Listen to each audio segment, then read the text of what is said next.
Na verdade, é uma história interessante, porque primeiro eu me formei em engenheiro, né, e comecei a trabalhar como engenheiro, mas sentia muito falta de um conhecimento administrativo, de um conhecimento da área financeira e administrativa. Já naquela época, as universidades de engenharia, naquela época, não privilegiavam essa parte administrativa e financeira. Aí eu me pus a fazer análise de organização, análise de OIM, né? E eu tentava entender a problemática, porque eu vi que eu tinha uma tendência a organizar os departamentos, as empresas, entender a problemática e organizar. E com isso eu passei para o mercado têxtil, mercado automobilístico, mercado de papéis, ou seja, papel e celulose. E foi interessante porque eu fui construindo involuntariamente competências transversais que independiam do ramo que eu atuava. E quando eu saí do mercado, o mercado automobilístico, eu tive uma posição até de gerente de manufatura, né, uma posição extremamente técnica, né, eu encontrei novamente uma pessoa que eu conheci na Proceda, que era no Grupo Santista, né. E ele falou assim, você tem muita capacidade de organização, você não quer organizar a implantação num sistema segurador, numa empresa do grupo, que é a Veracruz? Eu falei assim, eu gostaria, né? Mas nunca tinha trabalhado em seguros, né? E aí eu peguei toda aquela regulamentação, conversei com as pessoas. Naquela época eu iniciei na empresa de tecnologia do grupo. E perguntei até para uma pessoa, o nome dele era Xavier, Xavier, ele era um técnico excelente, assim, um gerente técnico de seguros da Veracruz daquela época. Perguntei a ele, escuta, como é que eu faço? Eu tenho como compromisso desenvolver uma proposta padrão de seguro. Ele falou, não, você não vai conseguir, porque aqui cada ramo tem uma linha diferente. Mas como é que eu faço para conhecer como é proposta cada ramo? Você tem que ler essa coleção. E era uma coleção assim com 40 normativas, né, em ordem cronológica, não tinha nenhum sentido de agrupamento, né. Eu falei assim, puxa vida, eu vou ler. E me pus a ler. E depois eu descobri, depois que eu cheguei à conclusão de como elaborar uma proposta única, que foi a primeira no mercado segurador, né? Hoje muita gente vê essa proposta que serve para qualquer ramo e não sabe que eu fui o criador da proposta. Então, é uma história interessante, porque foi uma evolução do mercado segurador. E depois eu fiquei sabendo que tinha uma coleção, que é a editora de manuais técnicos, que agrupa isso por ramo, né? Então, teria sido muito mais fácil, mas como ele queria mostrar a dificuldade do processo, ele acabou até valorizou meu conhecimento, porque eu tive que me desenvolver um pouco mais, ter mais desenvoltura para poder condicionar isso.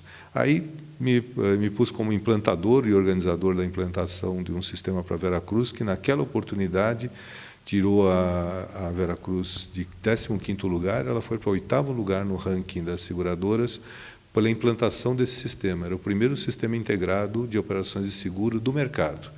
E a gente tinha aulas, o Rafael Ribeiro do Vale, por exemplo, me convidava para fazer palestras na Getúlio Vargas, que ele era coordenador, para mostrar a inovação que tinha nesse processo.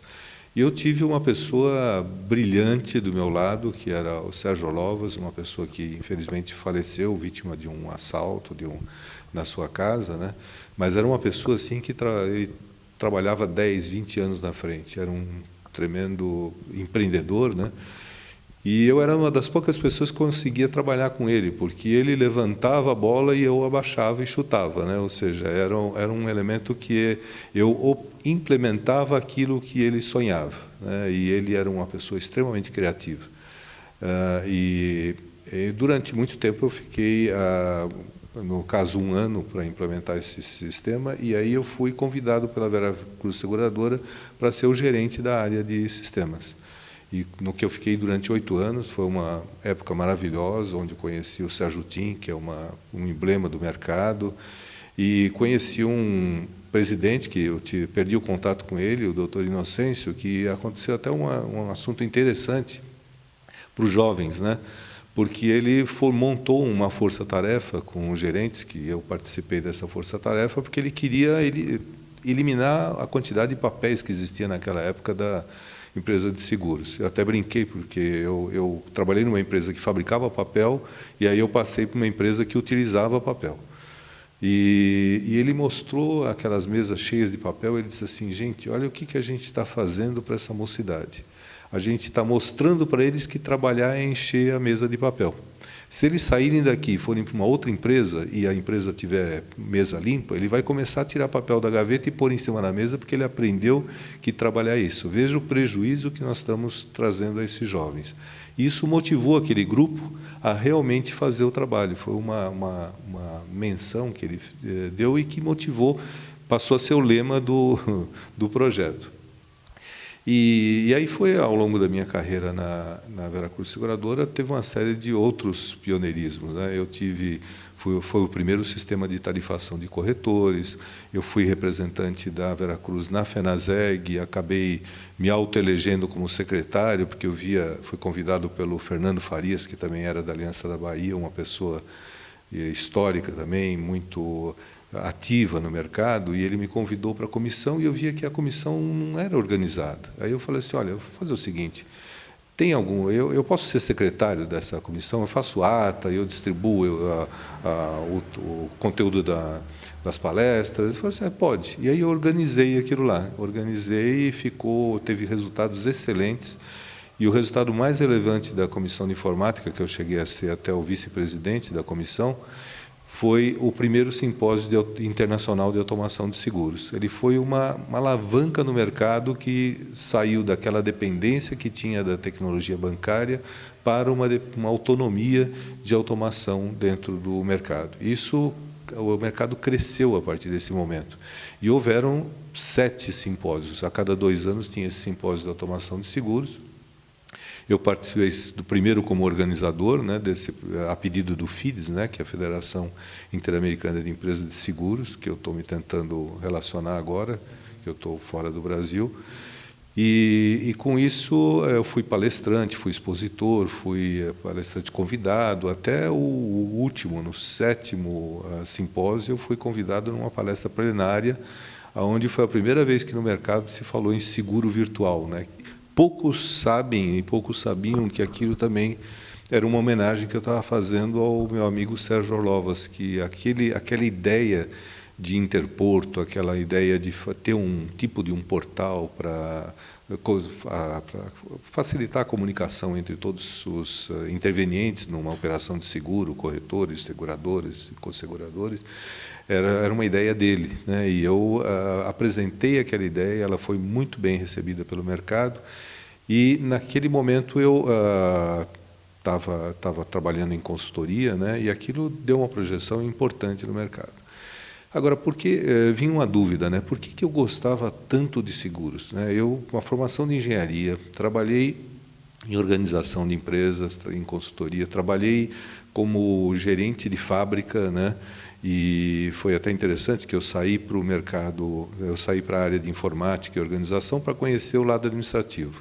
E gostei tanto, né? Mas eu fiz isso para poder voltar depois para a área de manufatura. E tive uma oportunidade numa empresa automobilística para voltar para essa área de manufatura. Neguei por 3 vezes, porque eu falei que estava tão adiantado na área de informática e organização. Mas eles falaram assim: não, mas você tem todo o perfil para... E fui um gerente de uma empresa importante inglesa de automação. E aí o mercado deu uma caída, né? Era um mercado associado a tratores e caminhões, deu uma caída, e eu fui conversar com esse pessoal que eu tinha trabalhado na área têxtil, né?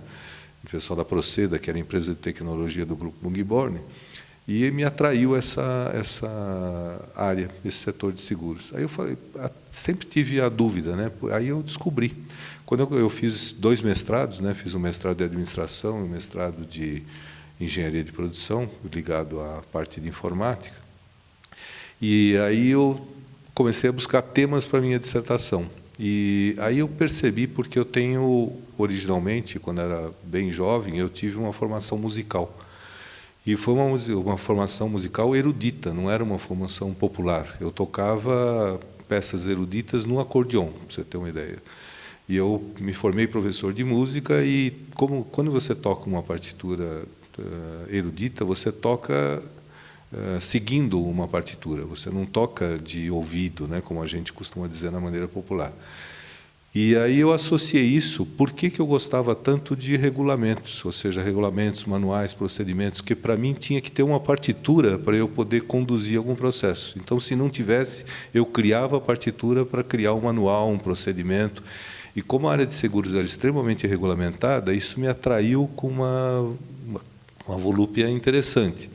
E aí que eu associei, tanto que eu tenho ainda em carteira aí uma tese para o doutorado, que é a influência da formação artístico-musical no perfil do administrador moderno. Por quê? Porque tudo hoje você tem que fazer com arte. Não adianta você fazer um portal só com conteúdo de texto, né? Você tem que fazer ele com conteúdo artístico, alguma coisa que vai atrair, alguma coisa que tenha dinâmica, e você tem que fazer isso com arte. E música é uma forma de expressão. Durante toda a minha vida profissional, eu tive uma vida acadêmica. Eu trabalhei durante 30 anos na área acadêmica, em universidades importantes, como a Universidade Paulista, a Fundação Armando Álvares Penteado, a Uninove, a Fundação Santo André e outras, que eu participei de projetos. E a mais importante de todas, né, foi quando eu consegui juntar minha formação acadêmica com a formação em seguros, que foi quando eu fui convidado pela Funenseg, a Escola Nacional de Seguros, a montar a Faculdade de Administração aqui de São Paulo. Eles já tinham em funcionamento a Faculdade do Rio de Janeiro, e aí eu fui contratado como coordenador da escola, em paralelo com as consultorias que eu fazia normalmente. E, com isso, o projeto foi aprovado e com louvor aqui em São Paulo. Então, fui um dos iniciadores também do curso de administração com ênfase em seguros e previdência aqui de São Paulo. E aí eu tive uma atração de uma empresa americana, né, que viu toda a minha experiência com organização, com implementação, e quis que eu aplicasse essa experiência na área de saúde. E eu tive os últimos 8 anos nessa empresa, uma empresa americana que tem uma solução para hospitais, laboratórios e atenção primária. Desenvolvi vários projetos aqui no Brasil e fui convidado para iniciar a operação do Chile. Isso foram por 2 oportunidades, no ano de 2009 e 2010. Consegui, junto com uma equipe, atrair os 3 melhores projetos do Chile, né? Então foi uma marca importante na área de saúde que, na verdade, guarda uma relação com seguros, orientado para a área de saúde e relacionamento com hospitais, com laboratórios e clínicas. Porque, como seguro, eu tinha feito trabalhos também na cooperativa Unimed, seguradora, e desse processo durante a época de consultoria. E nessa empresa eu tive uma evolução muito grande, né? Eu comecei como gerente de projeto, fui a diretor de programa, são vários projetos, e cheguei a diretor de serviços profissionais. Fui a Emirados Árabes, eu tive 1 ano nos Emirados, também implementei em Dubai, na Arábia Saudita, hospitais importantes, um da Força de Segurança Nacional da Arábia Saudita e um outro de uma universidade muito importante. Ganhei um projeto extremamente relevante de uma universidade de mulheres, 10 mil mulheres, que estava se nascendo, e só para ter uma ideia, no campus da universidade tinha uma estação privada, uma linha privada do metrô com 3 estações só para movimentar os estudantes dentro da universidade. O projeto era para 10 mil mulheres, né? Naquele momento já tinha 2.500 mulheres, né? É um projeto porque a Arábia Saudita e os Emirados Árabes sempre tem aquela separação, segregação de mulheres, homens, tem aquelas vestimentas, tudo. E foi para mim foi uma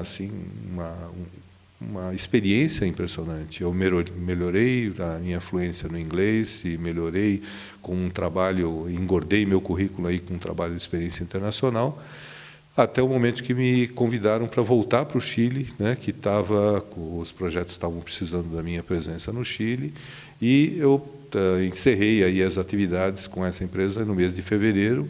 Continuo no Chile, né, eu estou morando no Chile, e a última vez que eu saí do Chile foi por conta do terremoto de 2010, né, que eu passei uma situação interessante, né, no piso 34, no andar 34º do Marriott. Então, estava eu e minha esposa, ou seja, voltei para o Chile porque eu vejo que é um país muito seguro, muito bonito, né? Tem belezas naturais muito bonitas. E agora eu estou investindo na área de seguros lá no Chile, tanto que em conversa com o Dr. Mauro a gente está pensando até num relacionamento internacional que se estende pela América Latina. Outros trabalhos interessantes que eu fiz enquanto Veracruz Seguradora foi também o início da seguradora Roma, e foi quando eu conheci o meu grande amigo Dr. Mauro César Batista. Fiz um trabalho para ele quando ele era gerente de sucursal da Veracruz Seguradora, como Roma, né? Seguradora, e depois montei toda a estrutura organizacional quando eles se mudaram para a Avenida Paulista. E fiz outros trabalhos também, porque a Veracruz ela prestava serviços a essas seguradoras, que é a atual Mafre agora.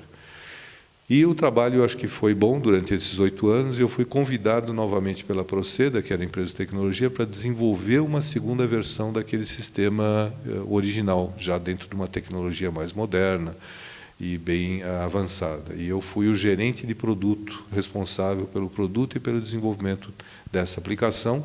E isso fez com que eu encontrasse a FENASEG, encontrasse a FUNESEG, ou seja, eu fui conquistando espaço no mercado importante pela inovação, pelas palestras, pela divulgação, porque o espírito acadêmico, né, que eu tive em paralelo, ele também te faz isso. Você é criado para doação, você doa a sua competência, e o que engrandece uma pessoa que trabalha na área acadêmica é justamente quando ele consegue trazer um resíduo para esses jovens que estão saindo no mercado. Coisa que eu tenho retribuições até hoje, né? Outro dia eu estava ligando para uma companhia aérea e eu estava falando com o atendente, e do lado uma pessoa, o Tiago, né? Ele falou assim: você falou Sérgio Nobre? Eu falei assim: mas ele foi meu professor, deixa eu falar com ele. E aí encontrei um aluno que reconheceu todo o trabalho, o que ele aprendeu. Ele falou assim: olha, eu apliquei aqui na empresa, é uma das maiores empresas aéreas hoje do mundo, que é a Emirates, né? Apliquei na empresa, a gente lembrou outro dia no grupo das suas aulas, e sou extremamente reconhecido. E acabou até me facilitando algumas necessidades que eu tinha no momento. Então é isso aí. Quando eu venho ao Brasil, eu tenho muito prazer em ir à academia para participar das reuniões. Eu fui, durante uma gestão do Dr. Mauro, eu fui o diretor de assuntos estratégicos da academia, fiz um trabalho que ele também reconheceu como muito importante, e pretendo continuo como acadêmico, né, muito orgulhoso do título, e praticamente um pouco da história que a gente tem no seguro aí.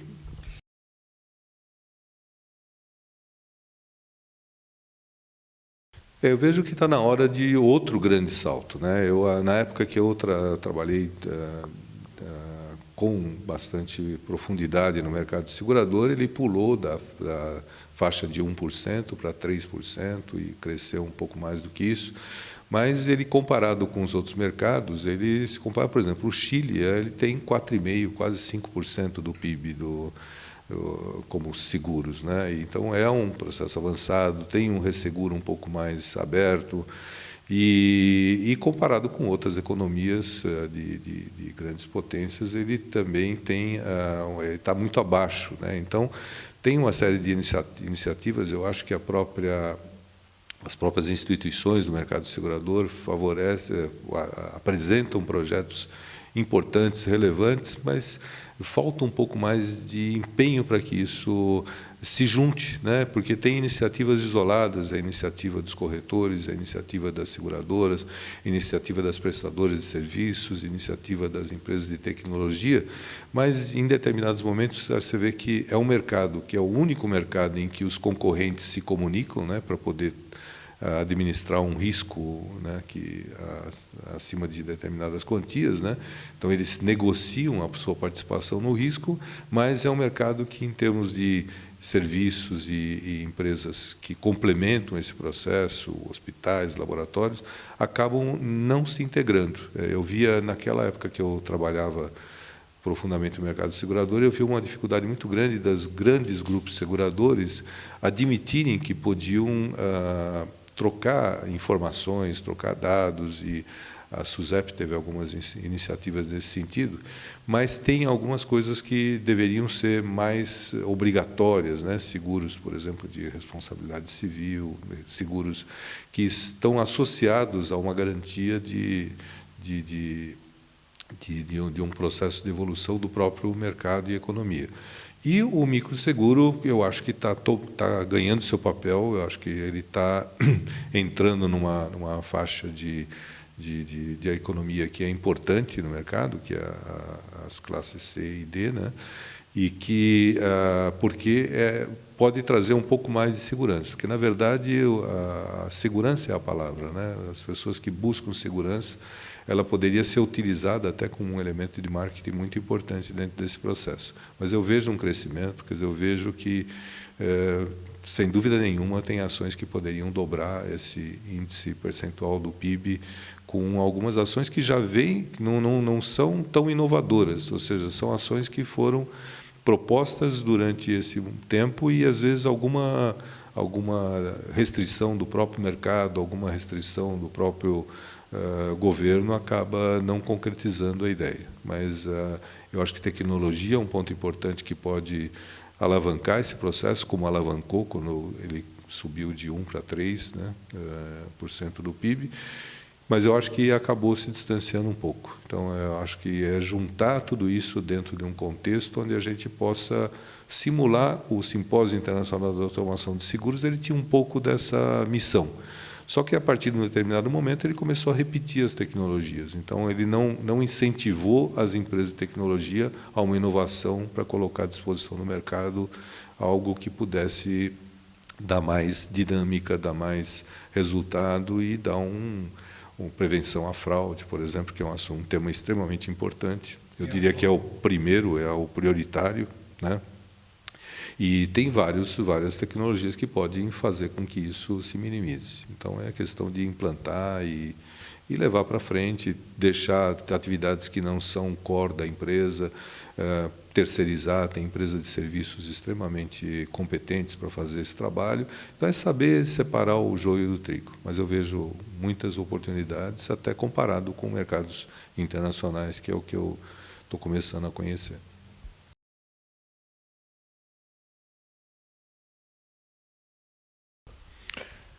Eu acho que o mercado é um mercado que está sempre em evolução, né?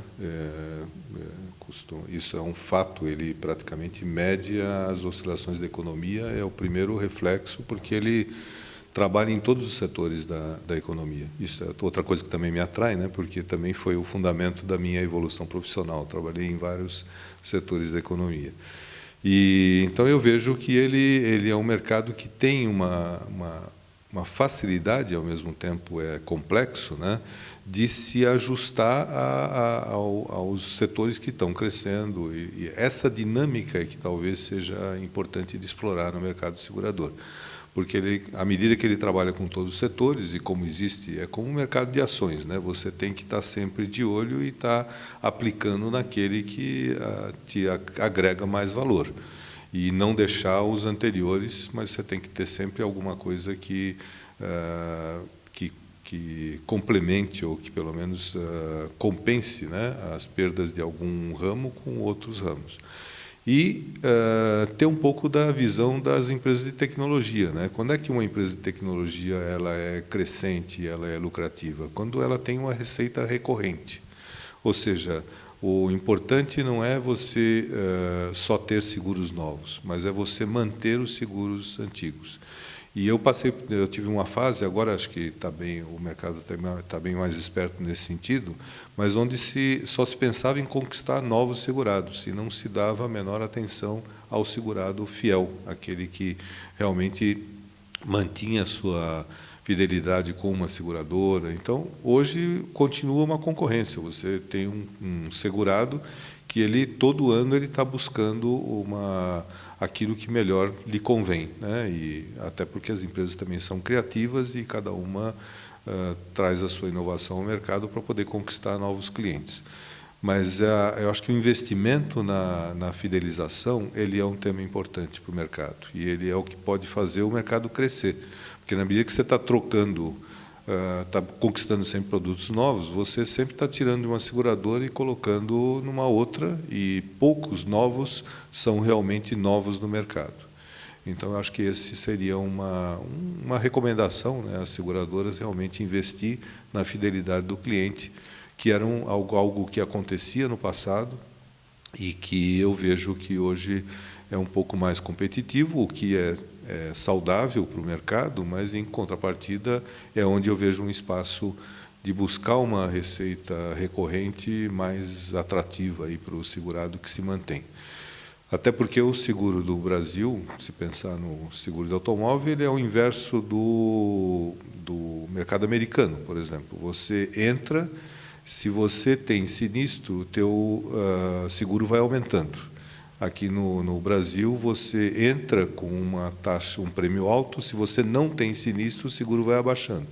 Quem sabe seja uma oportunidade aí de explorar esse tipo de inovação para poder conquistar novos segurados e, ao mesmo tempo, manter aqueles que mantêm ou seja, tem um pouco mais de cuidado, tem um pouco mais ou seja, não são pessoas com sinistralidade muito alta e que normalmente tomam um cuidado seja de segurança, ou seja, nos seus bens materiais, para evitar que ocorra um seguro, um sinistro, né?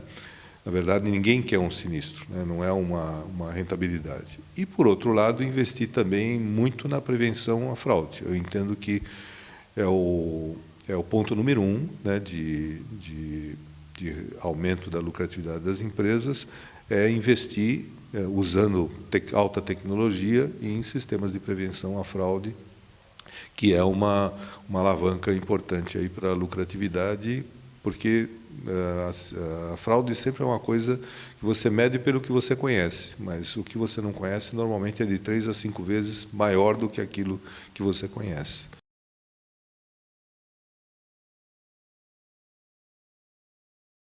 Eu tive, usando o exemplo do que eu consegui construir na minha carreira, parte involuntariamente e que no final acabou me ajudando bastante, investir, nem que seja um dia por semana ou alguns meses por ano, investir em ensinar, né? Ou seja, porque o ensinar é uma atividade que faz com que você se atualize, é uma faculdade, uma opção que você tem de transmitir a sua experiência e muito mais, às vezes até aprender do que ensinar, porque você, na medida que você forma grupos de discussão, na medida que você media esse processo, você está também se auto-treinando para poder participar de palestras importantes do mercado, onde você tem uma projeção maior, você está se preparando para poder...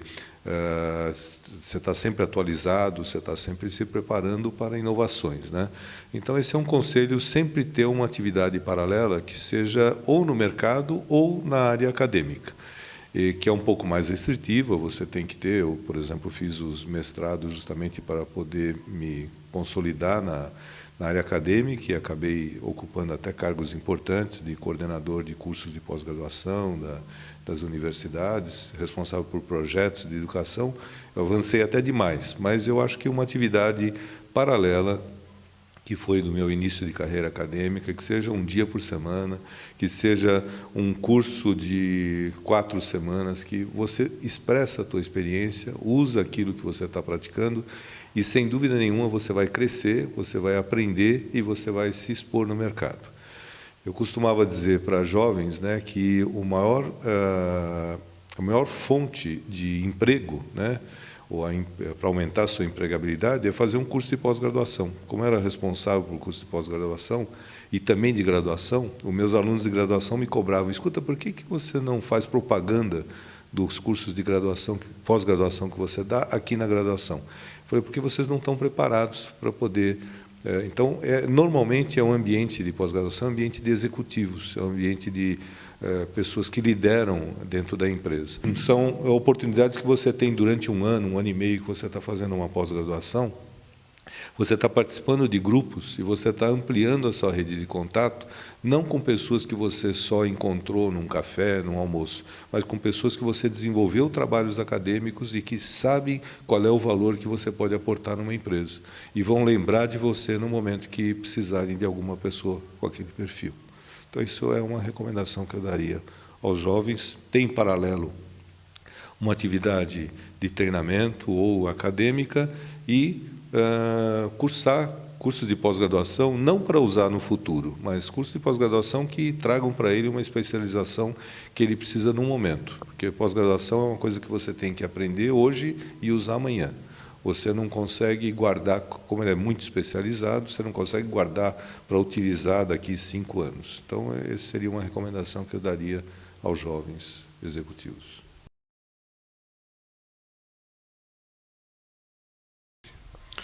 A academia também foi um marco na minha vida profissional. Eu tive o convite de algumas pessoas, o Dr. Mauro foi uma pessoa extremamente importante, a doutora Terezinha também, que eu não sei atualmente, ela era diretora jurídica de uma empresa seguradora na oportunidade, e o Rafael Ribeiro do Vale, que foi uma pessoa que sempre me incentivou, ou seja, desde o início da minha ligação com os seguros, ele me incentivou com palestras e aulas na Getúlio Vargas, que era o curso que ele coordenava, mas teve um papel extremamente importante na minha vida profissional, porque ele vinha a consolidar o meu relacionamento com o mercado, ele vinha a dar mais estrutura ao relacionamento que eu tinha no mercado. Então, para mim, foi um orgulho muito grande ter sido aprovado como um acadêmico. O Dr. Mauro, que acreditava em mim, ele logo já me colocou na sua gestão como diretor de assuntos estratégicos. Ele sempre reconhece os trabalhos que eu desenvolvi naquela oportunidade e, apesar de ter me isolado nesse momento que eu tive no exterior, né, que eu tive nos Emirados e que tive no Chile, eu sempre tive um relacionamento com ele muito importante. E tanto que essa semana que eu estou aqui no Brasil, que eu estou vivendo no Chile, eu tive o prazer de participar de uma reunião de diretoria e que, mais uma vez, o Dr. Mauro demonstrou um excelente carinho e apreço pelos trabalhos que eu já desenvolvi no mercado segurador, e a gente acabou discutindo novas ideias que devem vir por aí para a gente consolidar esse trabalho. Eu acho que é uma congregação de elite do mercado segurador. Ela tem uma produção importante, mas eu acho que ela deve e precisa e pode ampliar muito o seu acervo, né, da área de seguros, que tem muitas pessoas que têm. E, às vezes, a pessoa fica pensando em que participar da academia é só escrever um artigo. Não, não é.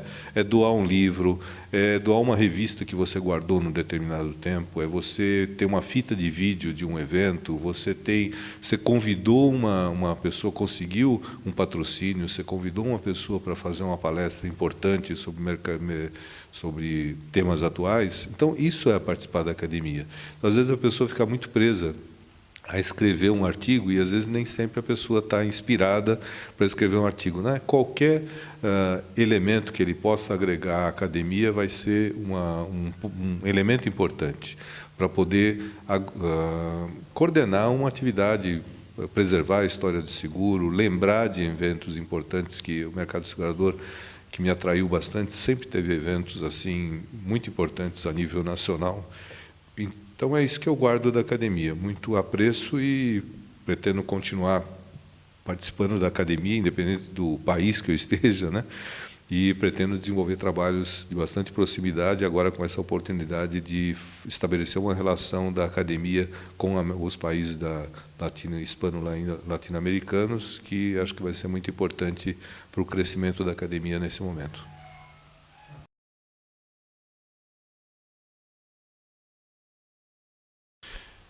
Eu considero que o mercado de seguros é um mercado ainda em evolução, né, que tem muito para inovar, muito para integrar, né, os seus parceiros, e vejo como um caminho importante a integração da universidade com as empresas, né. Hoje as empresas investem um grande volume de dinheiro treinando os seus funcionários ou treinando os seus clientes, parceiros e tudo mais, criando universidades, né? Hoje é muito comum a empresa criar uma universidade, e as universidades, por sua vez, tentando simular um ambiente empresarial dentro delas, né? Então, se as duas se juntarem, elas poderiam economizar um investimento importante, né? Ambas, né? Porque aí ele poderia usar o ambiente da universidade e a universidade usar o ambiente da empresa e alinhando currículos e alinhando coisas que são mais importantes para o mercado, que é muito comum acontecer em países, né, de você ter um aumento do desemprego e, ao mesmo tempo, você ter um